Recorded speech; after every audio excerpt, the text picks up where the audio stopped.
Ayodhya chapter number 91. We are discussing how Bharadvaja arranges for the feast and accommodation for Bharatha and his vast troops. He has already invoked a whole lot of celestials, and one by one every celestial begins to appear. Verse 24. Malayam durduram chaiva tata shveta nundo anila Upasprishya vavau yukta supriya atma sukha shiva. A cool breeze and pleasant blew over the place, laden with the fragrance of the mounts Malaya and Mandara, the home of the sandalwood. It chased away heat, sweat, and languor from the body and left behind it an indescribable sense of bliss. Verse 25. ततो अभ्यवर्तन्त घना दिव्याः कुसुमवृष्टया देवदुन्दुभी घोषा च दिक्षु सर्वासु शुश्रुवे. Flowers of heaven rained thick upon the place. The celestial orchestra thundered overhead. Verse 26. प्रववुः च उत्तमा वाता नन्ऋतु च अप्सरो गणाः प्रजगुर्देव गन्धर्वा वीणा प्रमुमच्छु स्वरान्. The choristers of Indra's court discoursed sweet music, vocal and instrumental. The apsaras glided about in mazy evolutions of dance. Verse 27.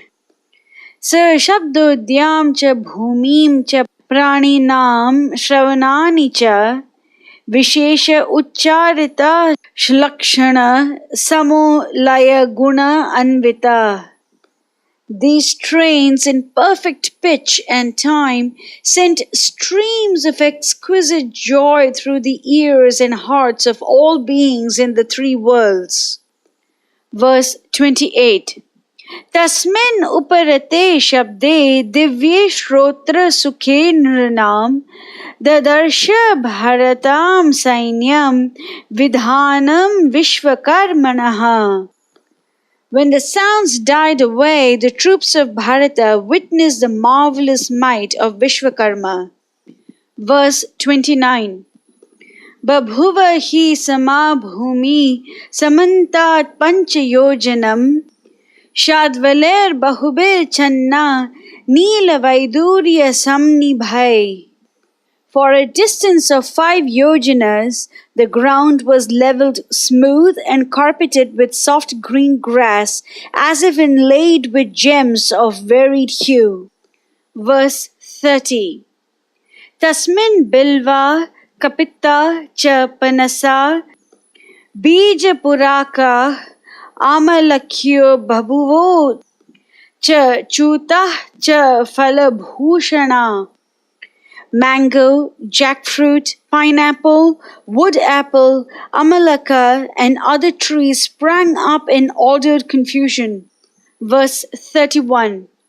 Uttarebhya kurubhya cha vanam divya upabhogavat Ajagama nadi divya tira jer bahubir vritta. From the Uttara Kuru there came down the garden Chaitraratha with heavenly delights.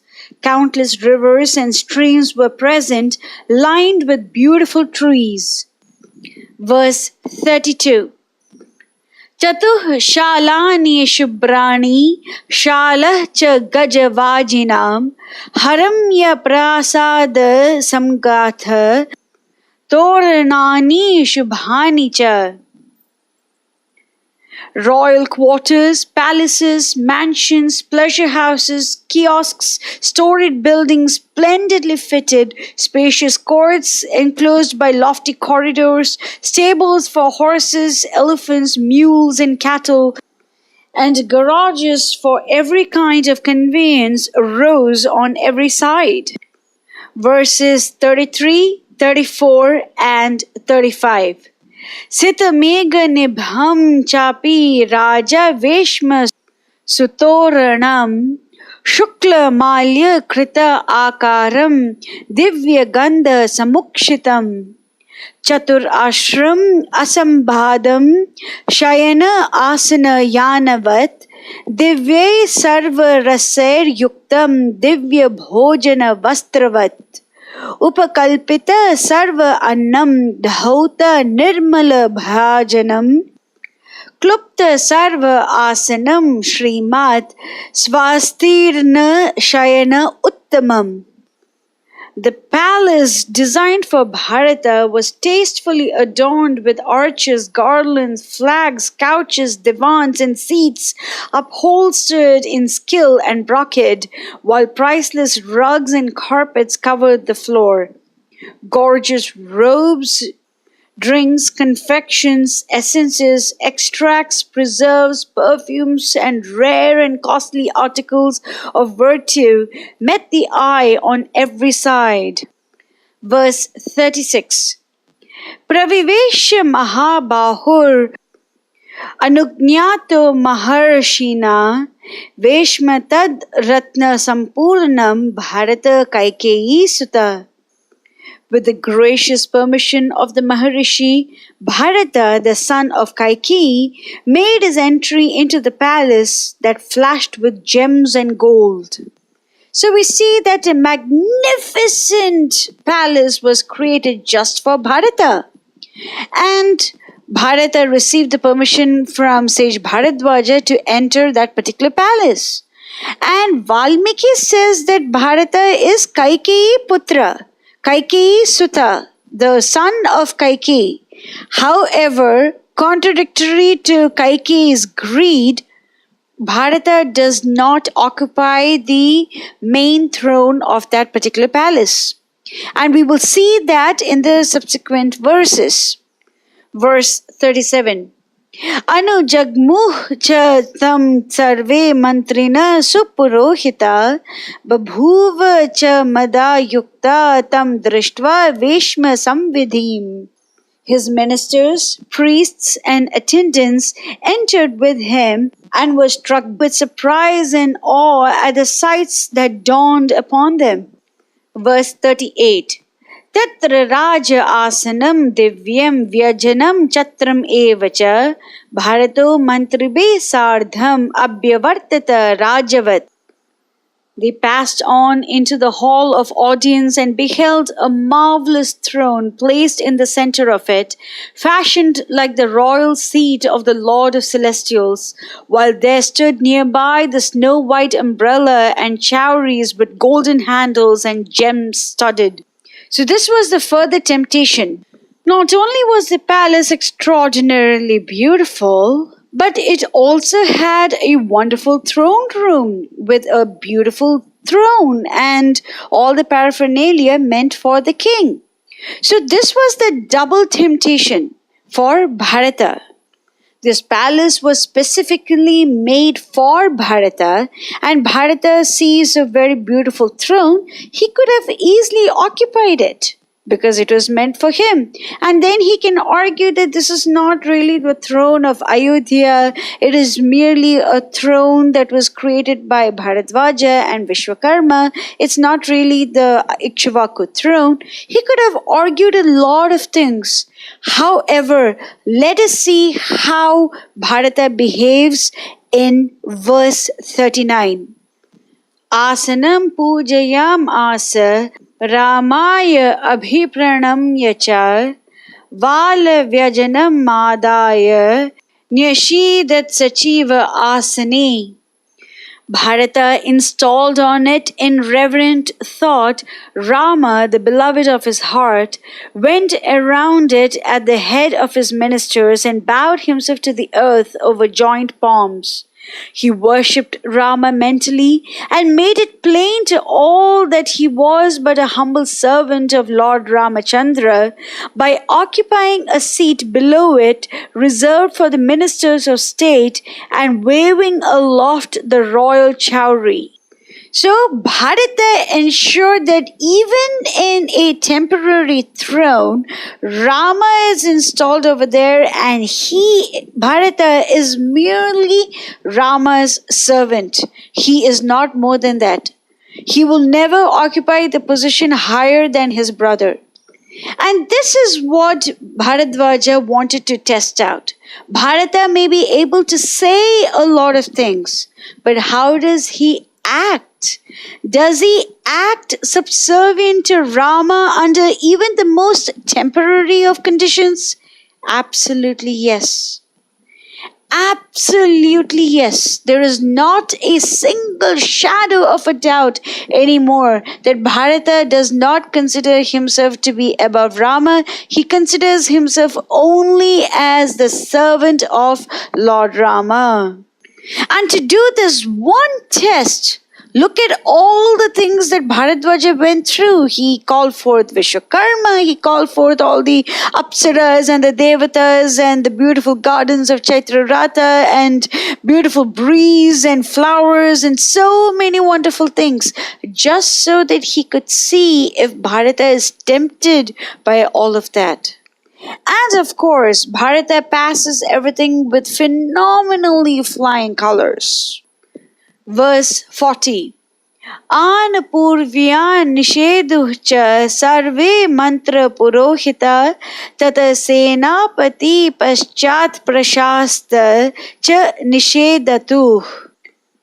The counselors and ecclesiastical dignitaries seated themselves as became their rank and station. The commander-in-chief, his generals and captains seated themselves behind them.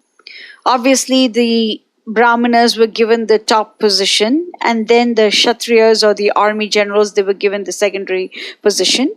This is just so that the king has his counselors closest to himself.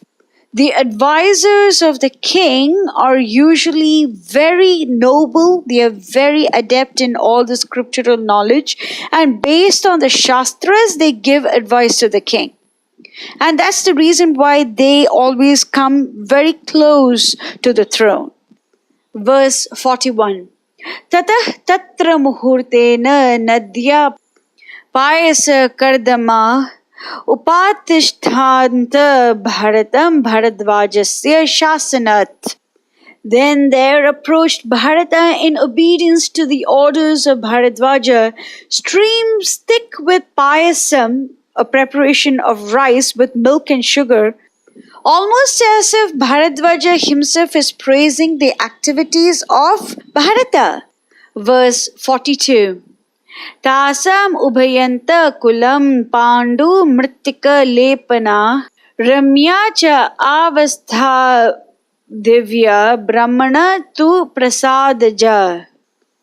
The banks were lined with mansions of various styles of architecture, wonderfully plastered by the grace of Brahma. Verse 43. Tena eva cha muhurtena divya abharana bhushita agur vimshati sahastra brahmana prahita striya. Next, there appeared on the scene 20,000 apsaras sent by Brahma, gaily adorned. Verse 44. Suvarna mani muktena pravalena cha shobita agur vimshati sahasra kubera prahita striya. Another 20,000 arrived later, resplendent with gold and gems, pearl and coral, the contingent sent by Kubera. Verse 45. Yabhir grihita purusha sa unmada iva lakshyate agur vimshati sahasra nandanad apsaro gana.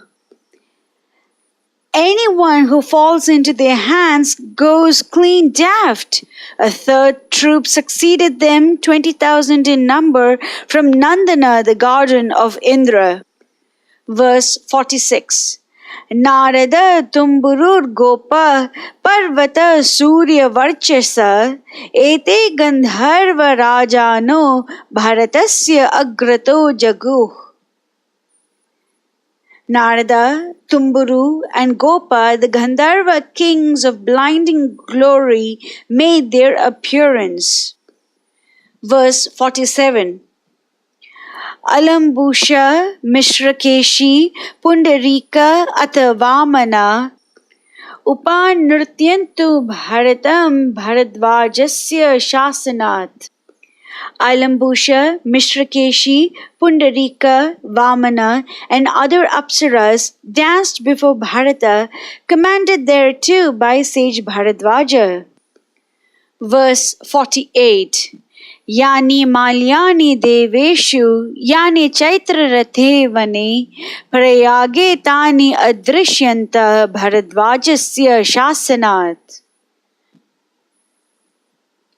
All that is rare and lovely in Chaitraratha and in the heaven world transported themselves to Prayaga by Bharadvaja's yogic might.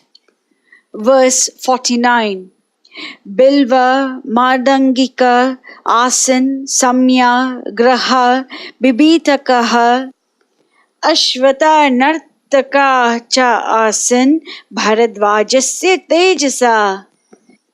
At the command of Bharadvaja, the Bilva trees acted as drummers, the Vibhitaka trees as symbolists, and the peepal trees as dancers. Verse 50. Tatah sarala tala cha tilaka nakta malaka prakhrishta tatra sampeto kubja bhuta atavamana. Thereafter, the pine, the palmyra, tilaka, and the naktamala trees were transformed into hunchbacks and dwarfs that moved about in great delight.